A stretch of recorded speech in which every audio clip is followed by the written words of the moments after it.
하늘에 계신 하나님 아버지, 복된 안식일을 주시고 또 한 주일 지켜주시고 보호해 주신 하나님의 사랑과 은혜에 무한히 감사드립니다.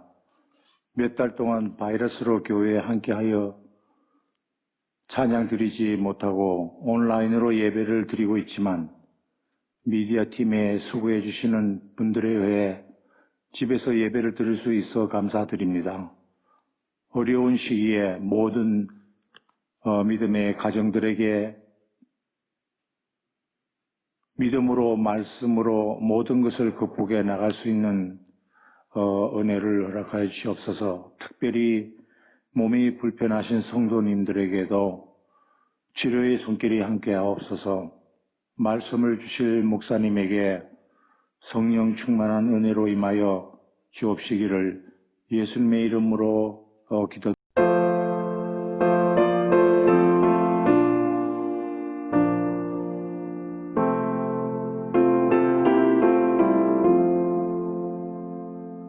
죄짐 맡은 우리 구주 어찌 좋은 친구인지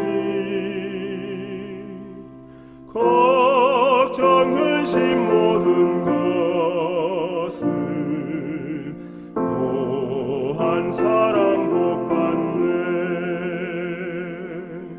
주께 굳지 않는 복을 얻지 못하네. 사람들이 주님 앞에 어찌 아니고 하나. 시험 걱정 모든 괴로움 없는 사람 누군가. 부질없이 낙심 말고 기도드려고 하세. 이런 진실하신 친구 찾아볼 수 있을까. 우리 약함하는 주께 어찌 아니고 하나. 근심되는 중한 짐을 아니신 자 누군가. 피난처는 구주 예수 기도드려고 하세. 세상 친구 멸시하고 너를 조롱하여도 예수 품에 편히 안겨 위로하심 받겠네.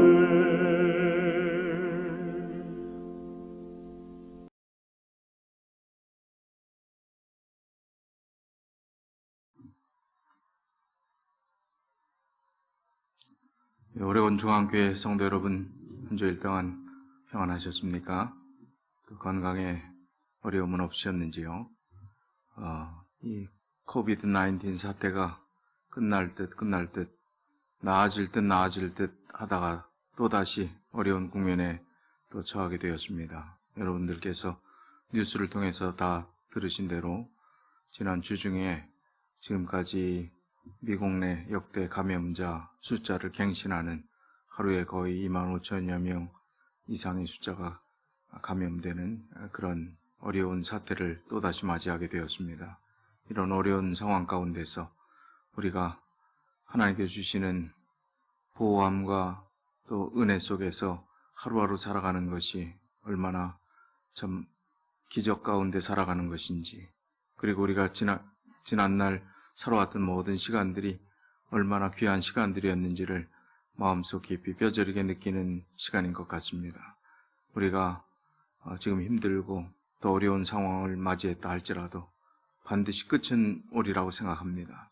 그리고 이 일을 통해서 우리가 영적으로 보다 더 성숙하고 또 하나님께서 원하시는 믿음의 자리에 우리가 더 나아갈 수 있음을 생각하면서 이 어려운 시간들을 믿음으로 잘 극복하게 되시기를 간절히 바라겠습니다. 오늘은 기회와 선택이라는 제목으로 같이 은혜를 나누도록 하겠습니다. 본문의 말씀은 요한복음 9장 4절 말씀입니다. 때가 아직 낮음에 나를 보내신 이의 일을 우리가 하여야 하리라. 밤이 오리니 그때는 아무도 일할 수 없느니라. 지금은 낮이고 밤에는 아무것도 할 수 없다는 것입니다. 지금 기회가 있다는 것입니다. 지금은 은혜의 시간이라는 것입니다. 지금 선택할 수 있음을 말씀하는 귀한 말씀입니다. 아울러 우리의 사명도 다시 한번 점검하는, 그리고 사명자의 자리를 확인하라 하는 그런 권고의 말씀이 요한복음 9장 4절에 담겨져 있습니다. 하나님께서 우리에게 인생에 많은 기회들을 주셨습니다. 육적으로나 영적으로나 수많은 기회들을 허락해 주신 것을 알고 있습니다. 이 기회들이 우리 인생 가운데 몇 번이 있었는지 우리의 삶을 또 돌이켜보면 그 시간 그 기회가 하나님께서 주신 기회였는데 내가 그 기회를 잘 활용했는가 하는 생각들을 해보게 됩니다. 어떤 분은 그 기회를 선용해서 영적으로 육적으로 큰 유익을 얻은 분이 있는 반면에 또 그렇지 못하고 인식하지 못하고 또 그 기회가 얼마나 복된 것인지 깨닫지 못하고 흘려보냈기 때문에 그 기회에 대한 아쉬움과 후회가 남는 경우도 있으리라고 생각합니다. 하나님은 단 몇 번의 기회로 우리의 삶을 제한하는 분이 아니십니다. 우리 사람들은 인생에 찾아올 수 있는 기회에 대해서 아무리 많이 이야기를 하는 사람도 5가지 내지 7가지, 보통 3번의 기회가 있다라고 이야기들 합니다. 그러나 하나님께서 우리에게 베푸시는 기회는 주님께서 오시는 날, 아니면 우리의 생이 다하는 그 마지막까지 한없이 끝없이 참아주시고 인내하시며 기회를 허락해 주시는 분이심을 생각할 때 우리는 다시 한번 용기를 얻게 되는 것입니다. 그리고 희망적인 미래를 향해서 지금 이 순간부터라도 다시 시작할 수 있게 되는 것입니다. 저는 지난 병원 검사 또 여러 가지 상황들을 좀 겪으면서 제 나름대로 영적 교훈들을 얻을 수 있었습니다. 우선 우리 성도님들께서 기도해 주시고 또 격려해 주셔서 조직 검사 결과까지 또 좋은 결과가 나왔음을 여러분들께 말씀드리고 감사의 인사를 드리고 싶습니다. 의사 소견은 그 폴립을 그대로 놔뒀으면 암으로 발전할 가능성이 있었다는 이야기를 했습니다. 다행히 다 활성화되지 않은 상황이기 때문에 폴립을 제거하고 이제 앞으로 7년 뒤에 다시 검사를 하면 된다라고 이야기를 해서 제가 마음의 평안을 또 얻을 수 있었습니다. 이 일을 겪으면서 어떤 면에서는 또 우리 교우님들 중에 더 크게 어려운 경험들 하신 분들이 많으신데 별거 아닌 대수롭지 않은 그런 경험일 수도 있지만 제가 얻은 결론은 만약에 제가 출혈이 없었더라면 어땠을까? 병원하고 별로 친하지 않은 또 병원 또 약조차도 웬만해서 먹지 않던 제가 아마 그냥 증상이 없었다면 오랜 시간 방치하고 더 병을 키웠을 가능성이 있다고 생각합니다. 오히려 출혈로 인해서 또 어려움으로 인해서 하나님께서 주신 기회가 은혜로 다가왔음을 생각할 때 오히려 그것이 얼마나 하나님께서 저에게 주신 또 다른 인생의 기회인가 하는 생각들을 해보게 되었습니다. 이제 좀 건강에 대해서 관심을 가지라는 경고도 되었다고 생각을 합니다. 그리고 더 낮은 자의 자세에서 그리고 더 겸손하게 인생을 진지하게 생각하면서 더 영적인 그런 리더십을 가지고 또다시 심기일전하라 하는 그 교훈의 의미로 받아들이게 되었습니다. 제 경험도 그런 경험이 있었던 것처럼 아마 모든 성도님들의 삶에 이런저런 크고 작은 어려움들 또 고난의 십자가들이 있었으리라고 생각합니다. 그러나 그 모든 것들이 꼭 우리의 고통과 절망과 좌절과 우리의 영적 삶과 육신적인 삶의 퇴보를 그런 고난이 의미하는 것만은 아니라고 생각을 합니다. 오히려 그것을 통해서 다시 한번 인생의 기회를 선택할 수 있는 것, 또 기회가 왔을 때 하나님 편에서 선택할 수 있는 중요한 교훈을 하나님께서 우리에게 주시리라고 생각을 합니다. 한국의 한 58세 된 남성이 자기 이름도 밝히지 않고 인생에 오는 3번의 기회라 하는 그런 내용의 글을 올리고 그 내용들이 꽤 많은 사람들에게 읽혀지고 있습니다. 우리가 3번의 기회가 온다는 것을 이분이 크리스찬적인 내용으로 이야기한 것은 아니지만 인생을 같이 한번 생각해 보면서 우리에게 주어진 지금이라는 시간이 얼마나 소중한 것인가 하는 그런 마음가짐을 갖기 위해서 이 내용들을 한번 들어보시면 좋을 것 같습니다. 인생에 3번의 기회가 있다는 말을 들어본 적이 있다. 그 3번은 언제일까? 그중 한 번의 기회만 잡더라도 성공이라고 말한다. 그 인생의 기회는 누구에게나 있는데 내 기회는 다 지나가 버린 것은 아닐까? 앞으로 오긴 올까? 그 기회는 또 누구에게나 똑같이 3번씩 있다는데 왜 나에게는 오지 않는 것일까? 혹시 몇 년 전에 그때가 기회가 아니었을까? 다른 사람은 5-6번씩 기회가 있었던 것 같던데 왜 나에게는 없는 것일까? 많은 사람들이 제각기 다른 생각을 할 수 있다. 내가 내린 결론은 3번의 기회는 반드시 있다는 것이다. 또한 누구에게도 반드시 3번씩 공평하게 온다는 점이다. 많은 생각 끝에 알아낸 그 기회의 시점을 여러분들께 알려드리면 여러분은 그 기회를 잡을 것인가? 이 글을 쓰는 나는 부자도 국회의원도 장관도 아니다. 미국인이나 스위스인도 아니고 아프리카에서 오거나 북한을 탈출해 오지도 않았다. 나는 그저 평범한 대한민국의 국민 중에 한 사람이다. 나는 그것이 바로 내게 주어진 인생의 첫 번째 기회라고 믿는다. 나는 대한민국 평균 가정의 보통 사람으로 태어났다. 내가 남보다 형편이 좀 낮거나 조금 못한 것은 그리 중요하지 않다. 그리고 태어난 나는 그만한 크기의 첫 번째 소중한 기회를 가지고 태어났기 때문이다. 내가 어떤 모습으로 어디서 어떻게 태어났는가가 바로 그 소중한 인생의 첫 번째 기회라고 믿는다. 재벌이나 대통령의 자식으로 태어난 사람도 있다. 미국에서 혹은 북한에서 태어난 사람도 있다. 선천성 뇌성마비이거나 출중한 외모에 명석한 두뇌를 가지고 태어날 수도 있다. 그것이 무엇이든 간에 그것은 내게 주어진 첫 번째 소중한 기회이다. 이는 누구에게나 반드시 한 번씩만 주어진다. 태어나자마자 우리는 인생의 첫 번째 축복인 그 기회를 이미 잡은 것이다. 서로 다른 조건과 환경에서 태어난 것은 중요하지 않다. 우리는 이미 첫 번째 기회를 나도 모르게 잡은 것이다. 그 기회를 잡은 채로 인생의 2번째 기회인 삶을 영위한다. 내가 나를 어떻게 만들어 가는가의 전 과정은 온전히 나의 것이었다. 그것은 커다란 축복이고 인생의 가장 중요한 2번째 기회이기도 하다. 내가 잡은 내 인생의 2번째 기회는 지난 58년의 시간을 주고도 오늘 또 다시 내게 잘해볼 기회를 주며 아침을 열어주었다. 굳은 일과 험한 일은 아무것도 아니다. 인생의 8알을 모진 바람이 자신을 키웠다는 시인의 이야기도 있다. 마을에서 쫓겨나 들쥐로 연명하며 이름도 쓸 줄 모르던 징기스칸은 남의 말에 귀 기울이며 현명해지는 법을 배워 세상을 정복했다.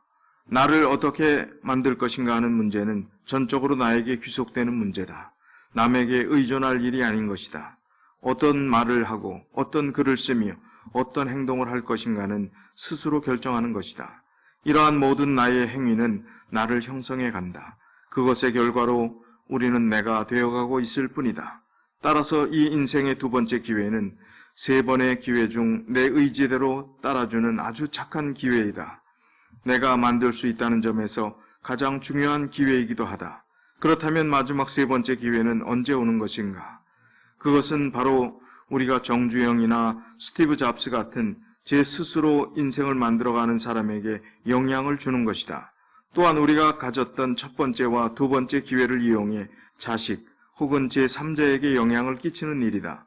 막가파의 부모와 서태지의 부모는 분명 다를 것이며 그들에게 영향을 미친 주변의 사람들도 분명 다를 것이다. 인생의 첫 번째 기회를 척박한 이 나라의 가난한 백성으로 태어나서 인생의 두 번째 기회를 가난을 벗어나기 위한 몸부림으로만 살아오신 우리의 부모 세대가 바로 오늘날의 대한민국을 만들기 위해 당신 스스로의 첫 번째와 두 번째의 기회를 던져 세 번째의 기회를 만든 분들이다.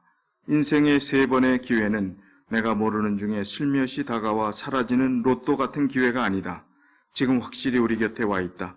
지금 이 순간 우리 모두는 두 번째 기회의 한가운데 우뚝 서 있는 것이다. 우리 모두 기회를 잡자. 이 세 번의 인생에 오는 세 번의 기회는 첫 번째는 출생의 축복을 이야기합니다. 출생하지 않았더라면 그런 축복의 기회를 또 인생에 정말 성공할 수 있는 기회를 잡지 못했을 거라는 것입니다. 아예 시작도 못했을 것이라는 것입니다.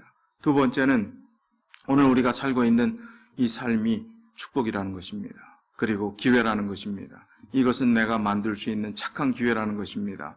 우리가 마음대로 정해서 태어날 수는 없지만 두 번째 이 선택은 우리가 만들어갈 수 있는 것, 또 우리가 최선을 다하는 것, 노력하는 것, 또 우리가 시도하는 것, 또 기회를 선용하는 것, 선택하는 것, 그것에 의해서 꼴 지어줄 수 있다는 것입니다. 세 가지 금이 있는데 황금, 소금, 지금이 있다고 합니다. 그 중에 가장 소중한 것이 지금입니다.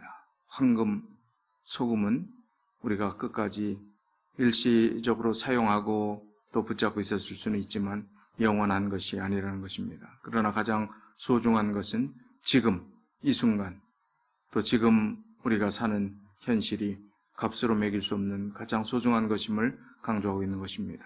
그리고 세 번째 기회는 내가 정주영 회장처럼 될 수 없습니다. 또 내가 스티브 잡스처럼 그런 훌륭한 문명에 기여하는 그런 일들을 다 할 수는 없습니다. 그러나 중요한 것은 내 자신이 다른 사람들에게 영향을 미칠 수 있는 것, 도움을 줄 수 있는 것, 따라갈 수 있는 것, 팔로워의 역할들을 할 수 있는 것, 그런 모든 것들이 우리가 세 번째 가질 수 있는 베품과 나눔의 기회임을 그렇게 설명하고 있습니다. 우리 그리스도인들은 이 세 가지 기회에 대해서 공감하지만 특별히 하나님께서 우리에게 베푸신 기회가 얼마나 은혜롭고 또 얼마나 하나님께서 인내심을 가지고 기다리시며 또 하나님께서 우리에게 회개를 촉구하시고 또 하나님께서 원하시는 믿음의 길에 서기를 바라시는가 한 비유를 통해서 우리의 믿음들을 점검해 보는 시간을 좀 가져보도록 하겠습니다. 누가복음 13장 6절로 9절 말씀입니다. 이 말씀은 포도원에 심긴 무화과 나무의 비유가 나옵니다. 먼저 성경 말씀을 읽겠습니다. 이에 비유로 말씀하시되 한 사람이 포도원에 무화과 나무를 심은 것이 있더니 와서 그 열매를 구하였으나 얻지 못한지라. 가원지기에게 이르되 내가 3년을 와서 이 무화과 나무의 실과를 구하되 얻지 못하니 찍어버리라. 어찌 땅만 버리느냐. 대답하여 가로되 주인이여 금년에도 그대로 두소서. 내가 두루 파고 거름을 줄이니 이후에 만일 실과가 열면 이언이와 그렇지 않으면 찍어버리소서 하였다 하시니라. 여기 이 비유로 나타난 이 말씀 가운데 특별히 좀 이해가 되지 않는 말씀이 나옵니다. 무화과 나무가 지금 있는 위치입니다. 그 장소가 포도원 안에 무화과 나무가 있다고 했습니다.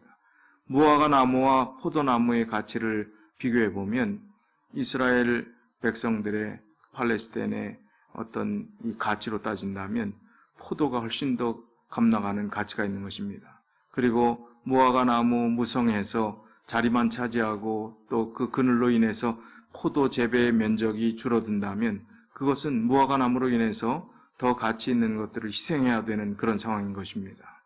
그럼에도 불구하고 이 포도원 안에 무화과 나무를 두었다는 것은 특별 대우를 했다는 것입니다. 특별한 기회를 줬다는 것입니다. 특별한 의미를 거기에서 부여하는 말씀 가운데서 분명히 여기 포도원에 대한 이야기를 하는 것입니다. 포도원에 심겨진 무화과 나무입니다. 어떻게 보면 특별 대우를 받은 무화과 나무는 더 많은 영양분을 공급받을 수 있었고 더 많은 기회들을 제공받을 수 있었습니다. 그럼에도 불구하고 3년을 와서 주인이 이 무화과 나무를 계속 관찰을 했는데 중요한 것은 열매를 맺지 못했다는 것입니다. 실과가 없다는 것입니다. 그래서 이제 3년을 보았는데 이제 더 가망성이 없으니까 이제 찍어버려야 되겠다라고 이 과원지기에게 말합니다. 그때 이 과원지기는 한 번 더 기회를 달라는 것입니다. 금년에 그대로 두소서 하는 것입니다. 이것은 한 1년 정도 더 유예 기간을 달라고 이야기하는 것입니다. 최선을 다하겠다는 것입니다. 어떻게 해요? 두루 하고 거름을 주고 또 최선을 다해서 이 나무를 돌보겠다는 것입니다. 그래도 실과가 열리지 않으면 그때 버려도 된다 하는 그런 말을 하는 것입니다. 이스라엘 백성들이 이 비유를 들었을 때 그들은 다 이해할 수 있는 비유였습니다.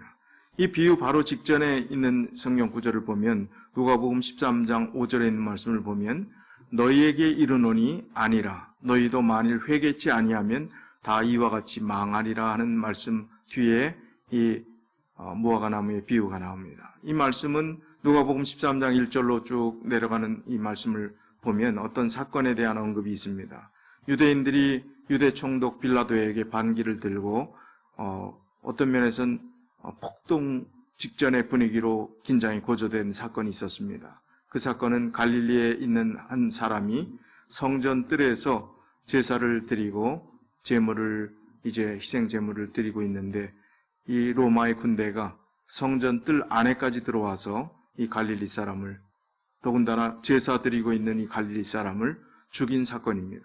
어떻게 성스럽고 거룩한 자리에 아무리 침략자 또 식민 통치를 받는 이스라엘 차원에서 그래도 지켜야 될 가장 기본적인 마지막 보루가 있는데 성전 안에까지 들어와서 군인들이 들어와서 그렇게 할 수 있는가 하고 굉장히 아주 고조된 폭동의 분위기가 있었습니다.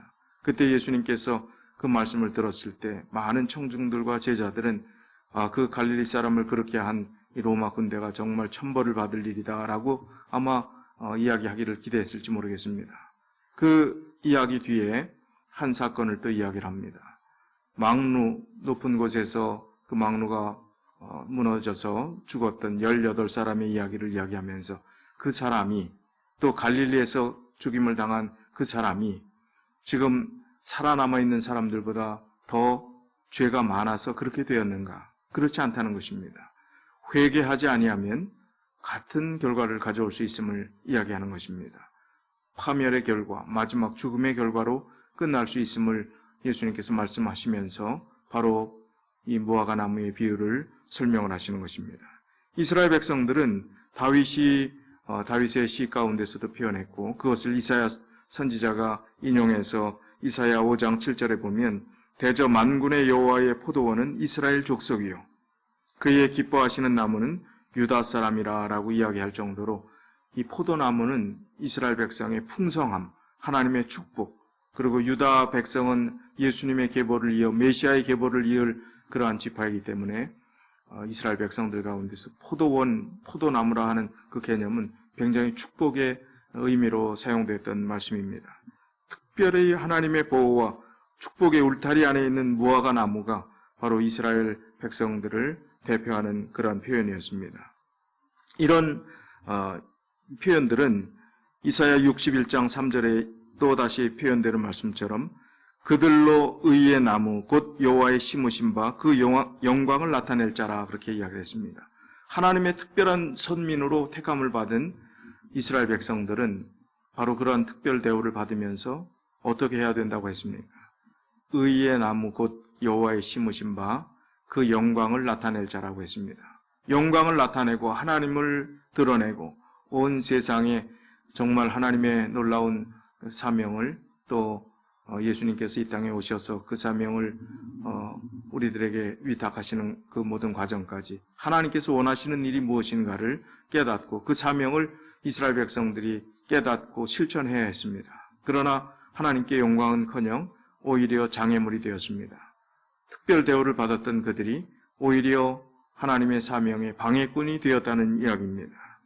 창세기 49장 22절 25절에 바로 그런 말씀이 있지 않습니까? 내 아비의 하나님께로 말미암았으니 그가 너를 도우실 것이요 전능자로 말미암았으니 그가 내게 복을 주실 것이라. 위로 하늘의 복과 아래로 원천의 복과 젖 먹이는 복과 태의 복이라. 그렇게 이야기할 정도로 이스라엘 백성들을 하나님께서 편애하실 것 같은 그런 느낌으로 사랑하셨습니다. 그렇게 특별히 포도원을 이사야 5장 1절 2절에 보면 심히 기름진 산에 만드시고 그리고 좋은 포도를 맺기를 바랬는데 그러나 그들이 좋은 포도를 맺지 못하고 들 포도를 맺혔다는 것입니다. 들 포도는 아무런 상품 가치도 없고 먹을 수도 없는 그런 포도인 것입니다.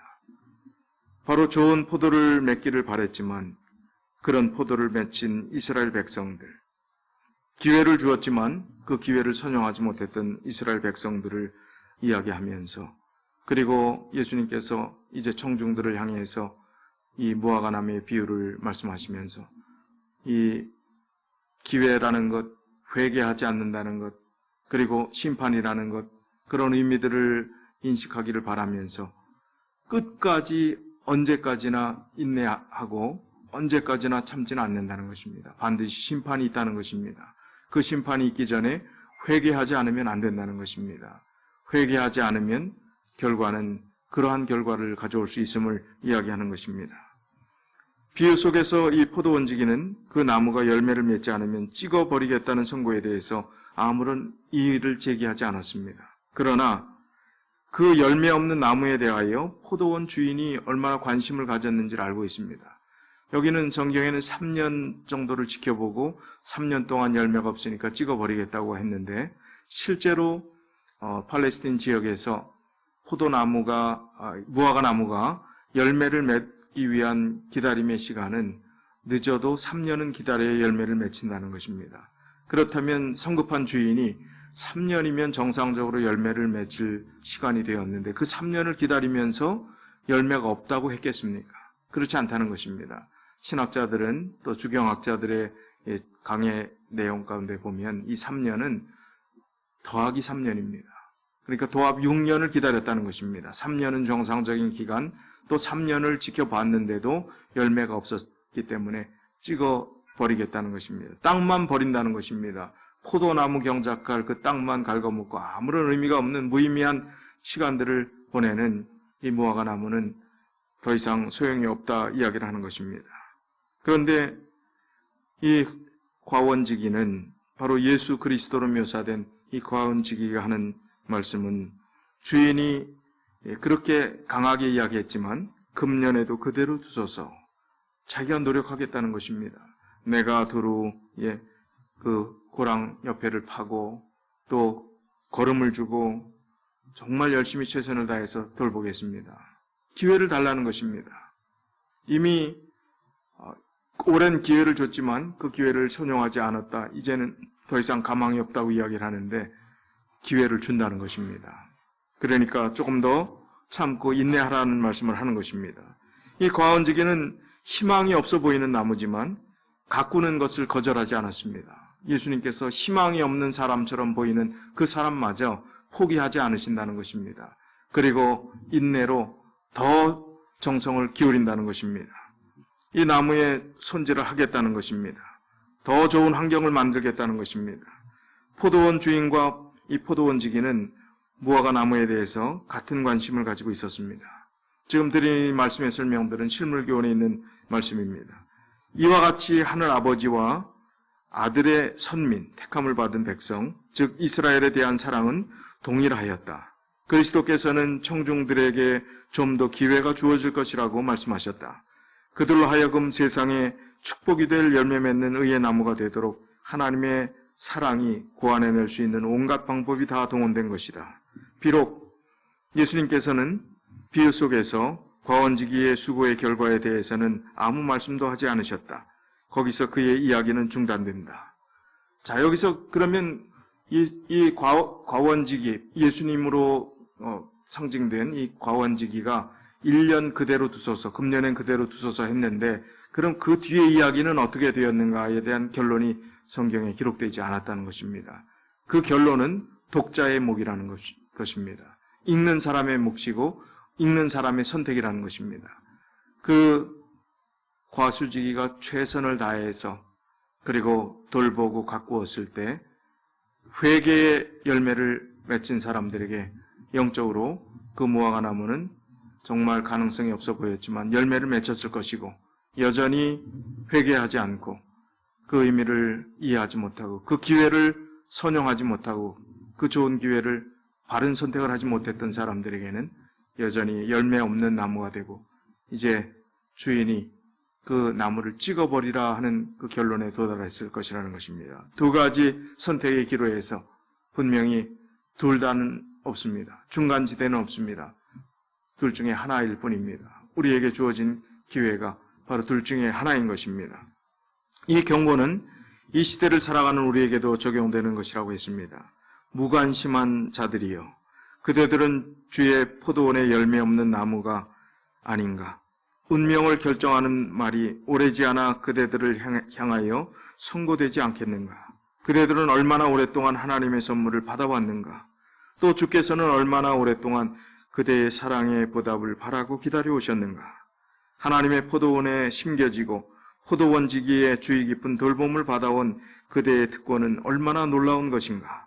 얼마나 자주 부드러운 복음의 기별이 그대의 마음에 감동을 주었던가. 그대는 그리스도의 이름을 지니고 있으며 외적으로는 예수의 몸된 교회의 일원이지만 오히려 크신 사랑의 마음과는 연결되어 있지 않은 자이다. 그리스도의 생명의 조류가 그대를 통해 흐르지 않고 있다. 그리스도의 품성의 아름다운 덕성인 성령의 열매가 그대의 생애에서 보이지 않는다. 열매 맺지 않는 나무도 비와 햇빛과 과원지기의 돌봄을 받고 있다. 그 나무는 땅에서 양분을 빨아들인다. 그러나 열매 맺지 않는 가지는 땅을 어둡게 하기 때문에 열매를 맺을 나무도 그 그늘 때문에 번성할 수 없게 된다. 이와 같이 그대에게 아낌없이 부어주신 하나님의 선물도 세상에 아무런 축복을 나누어 주지 못한다. 그대가 없었다면 응당 다른 사람에게 돌아갈 특권을 그대는 빼앗고 있다. 이스라엘 백성들이 다른 사람에게 돌아갈 특권까지 빼앗고 있었던 것처럼 이런 수많은 기회들을 우리가 빼앗고 땅만 차지하고 있을지 모르겠다는 것입니다. 땅만 버리고 있다라는 그 표현을 하는 존재가 될 수 있다는 것입니다. 그 다음에 중요한 말씀이 있습니다. 그러나 우리에게 희망을 주는 말씀입니다. 그대는 아마 희미하게나마 그대가 땅만 못쓰게 하는 자임을 알고 있을 것이다. 그러나 하나님께서는 몹시 자비로우시기 때문에 아직 그대를 찍어버리지 않고 계신다. 그는 그대를 냉정한 눈으로 보시지 않으신다. 그는 무관심하게 그대에게서 돌아서지 아니하시며 그대가 죽도록 내버려 두지도 아니하신다. 그분은 그대를 바라보시며 수백 년 전에 이스라엘 백성을 향해 외치시던 말씀 곧 에브라임이여 내가 어찌 너를 놓겠느냐. 이스라엘이여 내가 어찌 너를 버리겠느냐. 내가 나의 맹렬한 진노를 바라지 아니하며 내가 다시는 에브라임을 멸하지 아니하리니 이는 내 사람이 아니요 하나님이라. 내가 사람이 아니요 하나님이미리라. 호세아 11장 8절 9절에 주셨던 이 말씀이 우리에게 희망을 주고 있습니다. 긍휼이 많으신 구주께서 금년에는 그대로 두소서 내가 두릅하고 거름을 주겠나이다 라고 우리를 대언하고 계십니다. 우리를 위해서 대언하고 계십니다. 성령의 역사에 반응을 나타내지 않은 사람은 점점 완고해져서 마침내는 성령의 감화를 전혀 감지할 수 없게 되는 지경에 처하게 되는 것입니다. 바로 그렇게 되었을 때 찍어버리라 어찌 땅만 버리겠느냐 하는 선고가 내려질 것입니다. 그러나 하나님께서는 우리가 생명이 있는 그 시간까지 끝없는 기회를 제공해 주실 것입니다. 그 기회가 인생에 정말 이 땅이 전부인 것처럼 살아가는 사람도 단 3번의 기회밖에 없다고 이야기를 하고 보통 만에 한 7번의 기회가 있다고 이야기를 하는데 우리는 이 세상과 비교할 수 없는 영생의 소중한 그 특권을 가질 수 있는 그 기회를 하나님께서 끊임없이 제공해 주시고 기다리시고 인내하시며 자비와 긍휼을 베풀어 주시는 분이시라는 생각을 할 때 우리는 참 얼마나 감사한지 그리고 우리가 얼마나 그 은혜에 대해서 무관심하게 살았는지를 반성하게 됩니다. 주님께서 오늘 우리를 부르십니다. 호세아 14장 1절로 8절에 있는 말씀 요약하면 이스라엘아 내 하나님 여호와께로 돌아오라. 내가 저희의 패역을 고치고 즐거이 저희를 사랑하리니 내가 이스라엘에게 이슬과 같으리니 저가 백합화 같이 피겠고 레바논 백향목 같이 뿌리가 박힐 것이라. 그 그늘 아래 거하는 자가 돌아올지라. 저희는 곡식같이 소송할 것이며 포도나무같이 꽃이 필 것이며 내가 나로 말미암아 열매를 얻으리라. 정말 최악의 상황인 이스라엘 백성들에게 희망이 없어서 이스라엘 백성들에게 경고를 날렸던 이 호세아 선지자가 호세아 14장 거의 말미에 희망을 이야기를 합니다. 열매를 얻으리라. 포도원의 풍성함을, 그 곡식의 소성함, 정말 백합화가 피고 레바논의 백향목같이 뿌리가 박힐 그 놀라운 축복의 시간들을 기대하며 축복의 말로 이 호세아를 마감하고 있는 것입니다. 오늘 우리에게도 하나님께서 동일한 은혜와 기대와 희망을 가지고 우리에게 또 다른 기회를 허락해 주셨음을 생각할 때 감사를 드립니다. 예레미야 15장 19절로 21절에 있는 말씀을 보면 여호와께서 이같이 말씀하시되 내가 만일 돌아오면 내가 너를 다시 이끌어서 내 앞에 세울 것이며 내가 만일 천한 것에서 귀한 것을 취할 것 같으면 너는 내 입같이 될 것이라. 그들은 내게로 돌아오려니와 너는 그들에게로 돌아가지 말지니라. 내가 너로 이 백성 앞에 견고한 놋 성벽이 되게 하리니 그들이 너를 칠지라도 이기지 못할 것은 내가 너와 함께하여 너를 구하여 건짐이니라. 여호와의 말이니라. 내가 너를 악한 자의 손에서 건지며 무서운 자의 손에서 구속하리라. 얼마나 참 희망적인 말씀입니까? 다시 돌아오면이라는 단서입니다. 회개하면, 하나님의 편에 서면, 하나님께서 주신 기회를 붙잡으면, 선택하면 하나님께서 책임져 주겠다고 하신 귀한 약속이 예레미야 선지자를 통해서도 우리에게 주어졌습니다. 크라이슬러 자동차의 설립자인 이 월터 크라이슬러는 이런 이야기를 했습니다. 수많은 사람들이 인생에서 절대 출세하지 못하는 이유는 기회가 문을 두드릴 때 뒤뜰에 나가 내 입 클로바를 찾기 때문이다. 그렇게 이야기를 했습니다. 행운만, 요행만 바란다는 것입니다. 대박을 꿈꾼다는 것입니다. 그러나 중요한 것은 그런 요행수를 바라는 것보다는 뒤뜰에 가서 내 입 행운 클로버를 찾는 것이 아니라 현실에서 최선을 다하는 것입니다.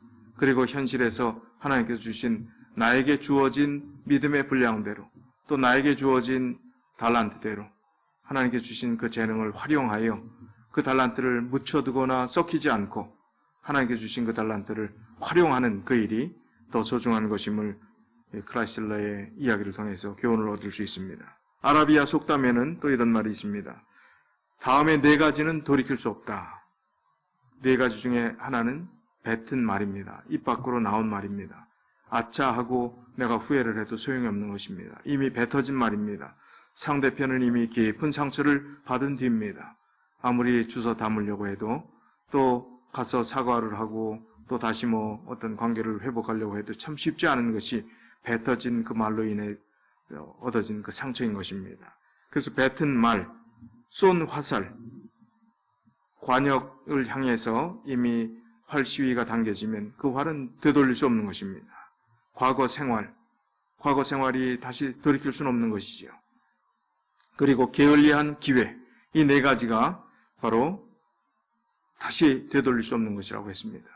그러나 하나님께서 우리에게 과거의 삶이 어떠하든지 그리고 우리가 많은 실수를 저지르고 연약했던 지금까지 하나의 열매도 맺지 못하고 성령의 9가지 열매 중에 내 삶에 그 열매가 보이지 않는다 할지라도 그 열매를 기대하시며 오늘도 기다리신다는 것입니다. 오늘도 기회를 주신다는 것입니다.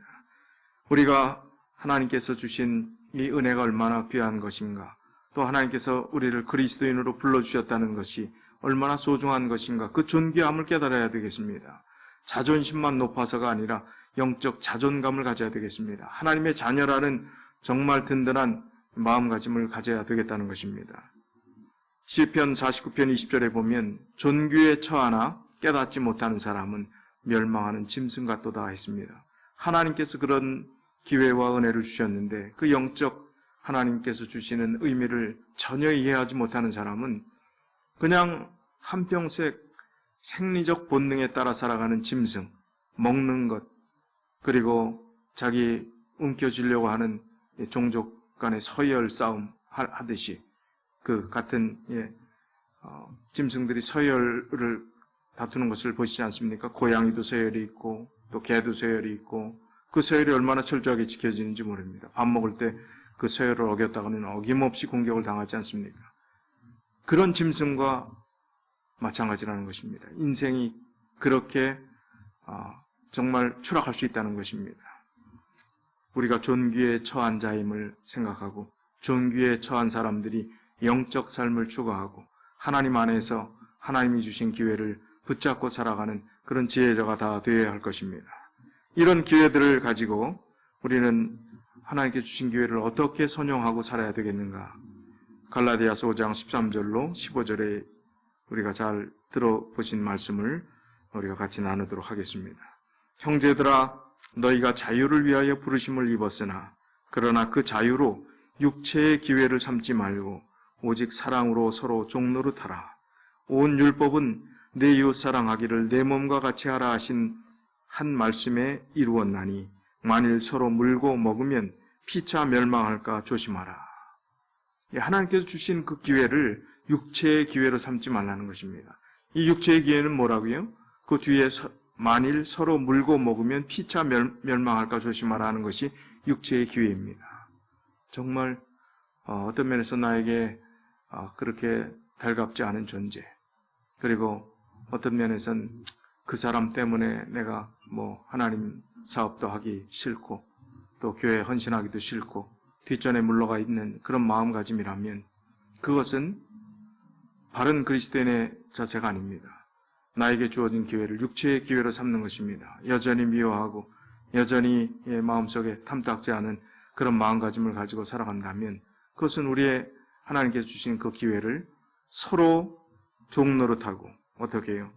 사랑으로 서로 종노릇하라 하는 것, 그리고 서로 하나님 안에서 세워주는 그런 역할들을 하고 살아가는 것이 바로 하나님께서 주신 그 기회를 믿음의 사람들은 선용하는 방법이라는 것입니다. 육체의 기회로 절대 사용하지 말라는 것입니다. 그것은 멸망이라는 것입니다. 그래서 우리가 참 안타깝게 느끼는 것은 믿음의 중도 하차한 많은 분들을 보면 참 너무나 안타깝습니다.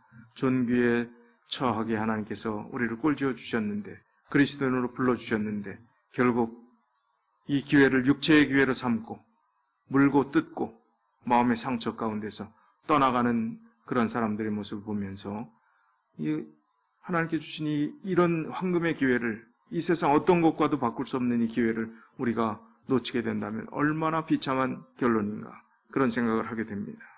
그래서 우리는 이런 시험 가운데, 이런 유혹 가운데, 또 이런 도전 가운데, 인생의 수많은 장애물 가운데, 또 만나는 인간관계에서 마음 아픈 수많은 일들을 통해서 수많은 도전들을 이제 겪게 될 것입니다. 지금까지 또 겪어오시면서 잘 인내하며 이겨오셨습니다. 그래서 시편 32편 6절에는 이로 인하여 무릇 경건한 자는 주를 만날 기회를 타서 주께 기도할지라 진실로 홍수가 범람할지라도 저에게 미치지 못하리이다 라고 했습니다. 경건한 자는 주를 만날 기회를 타라는 것입니다. 그것은 기도하는 것입니다.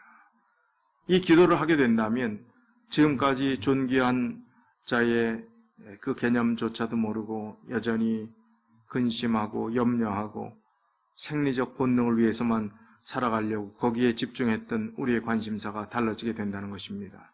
경건의 삶이 어떤 것인지, 하나님께서 우리에게 베푸신 은혜가 얼마나 큰 것인지, 그 기회를 선용할 때, 기도할 때 진실로 홍수가 범람할지라도 저에게 미치지 못하리라. 이 홍수가 범람할 때 어떻게 피할 수가 있겠습니까? 쓰나미, 해일이 일어났을 때 그 피해상을 우리가 뉴스를 통해서 너무나 안타깝게 아픈 마음으로 바라보았던 기억이 있습니다. 그런 홍수가 엄몰한다 할지라도 우리가 피할 수 있는 길이 바로 기회를 타서 주님께 기도하는 자에게 그러한 어려움들을 이길 수 있다고 했습니다. 이제 우리는 선택해야 하겠습니다. 하나님께서 주신 그 기회를 머뭇거리지 말아야 되겠습니다. 너무나 잘 아는 것, 머리로는 분명히 어떤 것이, 어떤 선택이 바른 것인지 알지만 우리의 몸과 마음이, 우리의 영혼이 정말 주님을 향해서 바른 선택을 하는지, 여전히 우리가 믿음을 추구하고 입으로는 그렇게 이야기하지만 정말로 마음속에 미워하는 사람이 없는지, 물고 다투는 일이 없는지, 그리고 마음으로 사랑하지 못하는 사람이 있는지 다시 한번 생각해 봐야 되겠습니다. 머뭇거리지 말라 하는 이 의미를 생각하면서 한 고사성어가 생각이 납니다. 이 고사성어는 상하사불급이라는 것입니다. 이 상하사불급이라는 것은 윗상자 아래하자, 사는 절을 이야기하는 것입니다. 절, 사찰을 이야기하는 것입니다. 결국 불급, 아무것도 이루지 못한다는 것입니다. 이 이야기는 아래절에 가서 밥을 얻어먹을까, 윗절에 가서 밥을 얻어먹을까 고민하고 갈팡질팡하다 끼니 때를 놓쳐갖고 굶게 된다는 것입니다. 결국 기회를 놓친다는 의미가 되는 것입니다. 하나님께서 우리를 이렇게 귀하게 불러주셨는데, 또 그리고 포도원에, 정말 별로 가치가 없는 무화과 나무를 포도원의 가장 중요한 자리에 기회를 주셨는데, 이제 육적 이스라엘은 실패했습니다. 그러나 영적인 이스라엘, 우리를 그런 은혜로 두시고 존귀하게 대우해 주시고, 우리가 부족하고 연약하고 아직도 열매 맺지 못하지만 성령의 9가지 열매와 우리랑 별로 상관없이 살아가는 것 같지만, 그러나 주님께서는 오늘도 기다리시고 기회를 주시고, 또 예수님께서 대신해서 금년에도 그대로 두소서, 내가 노력하겠습니다. 그 영혼을 위해서 더 노력하겠습니다. 예수 그리스도의 강권하는 그 사랑이 오늘 우리에게 같이 있음을 생각하면서 이제 우리는 바른 선택을 해야 될 때가 되었습니다. 이 어렵고 힘들 때에 하나님께 분명한 선택을 드리는, 그리고 이런 기회를 바로 선택하는 그 일이 오늘 코로나19 사태를 맞이한 우리의 가장 지혜로운 결론이 되어야 하리라고 생각합니다. 마지막 성경 말씀 여호수아 24장 15절에 이런 말씀을 주셨습니다. 만일 여호와를 섬기는 것이 너에게 좋지 않게 보이거든 너희 열조가 강 저편에서 섬기던 신이든지 혹 너희의 거하는 땅 아모리 사람의 신이든지 너희 섬길 자를 오늘 택하라. 오늘 나와 내 집은 여호와를 섬기겠노라. 너희 섬길 자를 오늘 택하라. 하나님께서 주신 기회를 오늘 선택해야 하겠습니다. 너희 섬길 자를 오늘 택하라. 오직 나와 내 집은 여호와를 섬기겠노라 하는 이 여호수아의 정말 힘찬 외침이 오늘 우리의 귀중한 선택이 되어서 이 어려운 사태를 넉넉히 이기고 때를 따라서 기회를 항상 틈타서 주님께 기도하며 하나님께서 주시는 은혜 가운데 존귀한 자의 삶을 이어가는 복된 열매 맺는 믿음의 가족들이 다 되시길 바라면서 오늘 말씀을 드리겠습니다. 기도하겠습니다. 아버지 하나님, 주님께서 우리를 그렇게 우대하셨지만 특별히 편애하듯이 우리만 사랑하듯이 그렇게 사랑하셨지만, 그러나 우리는 여전히 열매 맺지 못하고 여전히 존귀한 우리의 하나님의 귀중한 품위를 깨닫지도 못하고 생리적 본능에 따라 연약하게 살아가는 부족한 사람이었음을, 그리고 부족한 욕심 많은 존재였음을 주님 앞에 고백합니다.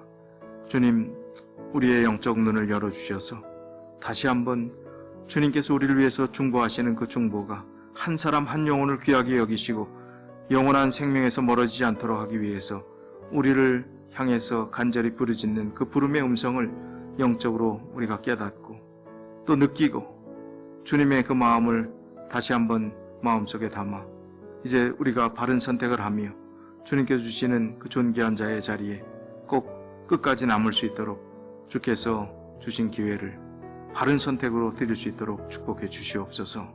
주님, 이 험난한 시대를 바라보면서 우리가 우리에게 주어진 기회를 육체의 기회로 삼지 않고 어려울수록 오히려 영적인 기회로 활용하여 하나님께 더욱더 간구하며 기도하며 하나님과 교통하며 하나님께서 주시는 영적 은혜들을 또 영적 음성들을 들으며 우리의 삶 속에서 성령의 열매를 많이 맺히는 믿음의 사람들이 다 될 수 있도록 축복해 주시옵소서.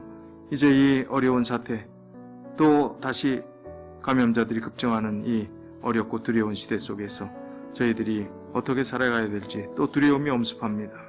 그러나 우리의 삶의 결론을 책임져 주신 주님을 의지하면서 이 험난한 시간들을 홍수가 엄몰할지라도 범람할지라도 우리가 주님 안에서 주님과 연결되어 있는 삶이라면 걱정할 것이 없다는 그 귀한 말씀 의지하고 또 한 주일 동안 믿음으로 힘차게 살아갈 수 있도록 축복해 주시옵소서. 주님, 경제적인 문제 또 건강의 여러 가지 어려운 문제, 이런 모든 우리를 낙담케 하는 수많은 문제들이 있지만 이 문제들 속에 하나님께서 또 영적으로 주시는 기회가 있음을 분명히 깨닫고 바른 선택을 드리는 믿음의 사람들이 다 되도록 축복해 주시옵소서. 주님이 세계 방방곡곡에 정말 사단이 뿌려놓은 수많은 죄악의 결과로 인해서 벌어지는 이 참혹한 상황들 하나님께서 이제 멈춰주시고 다시 회복을 주시고 이 회복 뒤에 하나님의 참된 사람들이 정말 하나님께 헌신하는 거듭남의 놀라운 역사들이 수없이 일어나는 그러한 세상을 다시 볼 수 있도록 축복하여 주시옵소서.